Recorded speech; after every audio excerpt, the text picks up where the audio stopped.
একদিন পৃথিবী ধ্বংস হয়ে যাবে, মানুষ সহ সকল জীবজন্তু দানব মারা যাবে।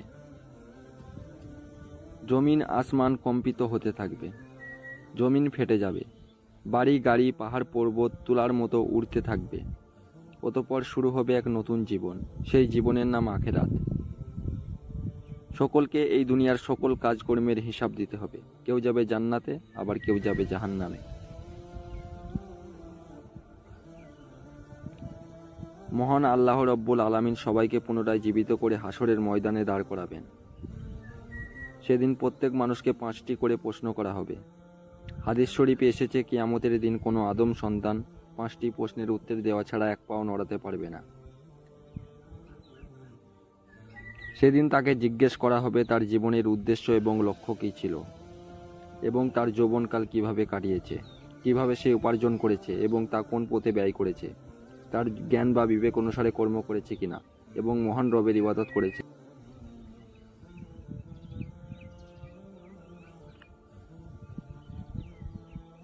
সে তার নিজের স্ত্রীকে আগুনে পুড়িয়ে হত্যা করেছে, অতঃপর সে জাহান্নামী।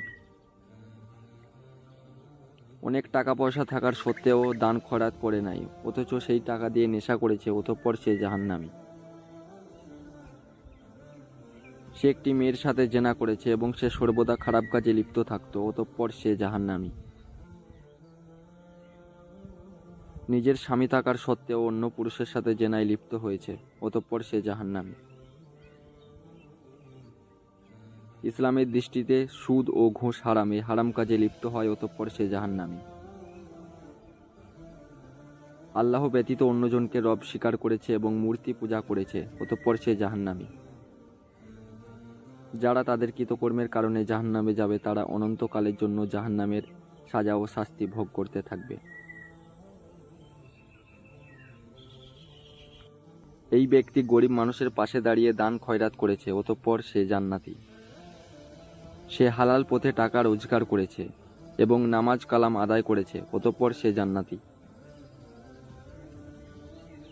অসহায় মানুষের সেবা যত্ন করেছে এবং মানুষের উপকার করেছে, অতঃপর সে জান্নাতি। কুরআন ও হাদিসের কথা শুনে তওবা পাঠ করেছে এবং মহান রবের উপাসনা করেছে, অতঃপর সে জান্নাতি। কুরআনের জ্ঞান শিক্ষা দিতে গিয়ে কাফেরদের হাতে পাথরের আঘাতে শহীদ হয়েছে, অতঃপর সে জান্নাতি। যারা তাদের ঈমান ও আমলের কারণে জান্নাতে যাবে তারা অনন্তকালের জন্য নাজ নিয়ামত উপভোগ করতে থাকবে, যা কখনো শেষ হবার নয়। ভিডিওটি ভালো লাগলে লাইক দিয়ে আমার চ্যানেলটিকে সাবস্ক্রাইব করে যাবে।